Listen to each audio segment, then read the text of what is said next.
Hello welcome back to my channel. నేను మీ జాహ్నవి. ఈరోజు recipe వచ్చేసి మష్రూమ్ గ్రేవీ ఎలా చేసుకోవాలో చూపిస్తున్నాను, అది కూడా ప్రెషర్ కుక్కర్లో. స్పెషల్గా ఇది బగారా రైస్లోకి చాలా బాగుంటుంది. వెజిటేరియన్స్ తప్పకుండా ట్రై చేయాలి. వెజిటేరియన్స్ అనే కాదు, నాన్ వెజ్ తినని రోజుల్లో ఈ విధంగా మసాలా గ్రేవీ చేశారంటే చాలా టేస్టీగా ఉంటుంది. దీనికి మెయిన్ ఈ మసాలానే వేయాలి. ముందుగా ప్యాన్ పెట్టుకొని ఒక స్పూన్ ధనియాలు, ఒక స్పూన్ జీలకర్ర, 2 ఎండుమిరపకాయలు, 2 యాలక్కాయలు, 4 లవంగాలు, పట్ట ముక్క, ఒక 10 బాదం పప్పులు, కొంచెం మిరియాలు, అలాగే ఒక స్పూను నువ్వుల్ని యాడ్ చేసుకొని డ్రై రోస్ట్ చేసుకోవాలి. లో ఫ్లేమ్లో పెట్టుకొని ఫ్రై చేసుకోవాలి.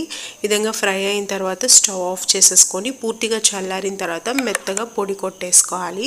ఆ తర్వాత స్టవ్ మీద ప్రెషర్ కుక్కర్ పెట్టుకొని ఒక 3 టేబుల్ స్పూన్ల ఆయిల్ వేసుకొని 2 ఉల్లిపాయలని సన్నగా కట్ చేసుకొని యాడ్ చేసుకోవాలి.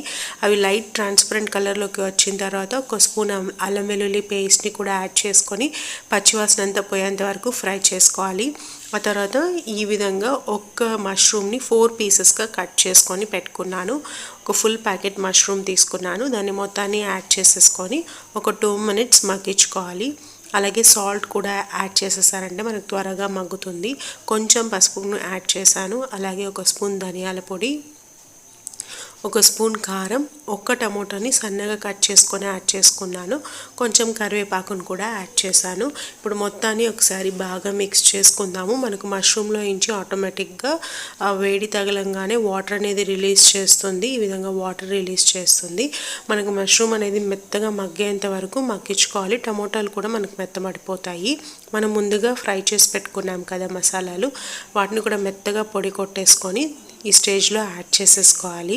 ఒకసారి బాగా మిక్స్ చేసేసుకుందాము. చాలా ఫ్లేవర్ఫుల్గా ఉంటుంది. తప్పకుండా ట్రై చేయండి. దీంట్లోకి ఒక గ్లాస్ దాకా వాటర్ని యాడ్ చేసుకొని సాల్ట్ ఏమన్నా తక్కువ ఉందేమో ఈ స్టేజ్లోనే చెక్ చేసుకోండి. గ్రేవీ కన్సిస్టెన్సీ థిక్గా ఉండాలనుకుంటే కొంచెం వాటర్ యాడ్ చేసుకోండి. కాస్త పల్చగా కావాలనుకుంటే ఎక్కువ యాడ్ చేసుకోండి. ప్రెషర్ కుక్కర్ మూత పెట్టేసుకొని హై ఫ్లేమ్లో 3 విజిల్స్ ఉడికించుకోండి. పూర్తిగా చల్లారిన తర్వాత ప్రెషర్ అంతా పోయిన తర్వాత మూత ఓపెన్ చేసుకొని మళ్ళీ ఒకసారి స్టవ్ ఆన్ చేసుకుందాము. నేను కాస్తగా పల్చగా చేసుకున్నాను. మీకు కావాలంటే కొంచెం వాటర్ యాడ్ చేసుకొని థిక్ గ్రేవీలా కూడా యాడ్ చేసుకోవచ్చు. నేను మళ్ళీ ఒక 2 నిమిషాలు స్టవ్ ఆన్ చేసుకొని కొత్తిమీరని యాడ్ చేసేసుకొని ఒక 2 నిమిషాలు అలా ఉడికించుకొని స్టవ్ ఆఫ్ చేసుకున్నాను. చాలా టేస్టీగా ఉంటుంది ఈ గ్రేవీ. తప్పకుండా ట్రై చేయండి. వీడియో నచ్చితే ఛానల్ని తప్పకుండా సబ్స్క్రైబ్ చేసుకోండి. వీడియోని లైక్ చేయండి, షేర్ చేయండి. బగారా రైస్లోకి స్పెషల్గా ఈ గ్రేవీ చాలా బాగుంటుంది. దోశ, ఇడ్లీ, చపాతీ, పూరీలో కూడా చాలా బాగుంటుంది. తప్పకుండా ట్రై చేసి ఎలా వచ్చిందో కమెంట్ సెక్షన్లో చెప్పండి. Thank you for watching. Bye.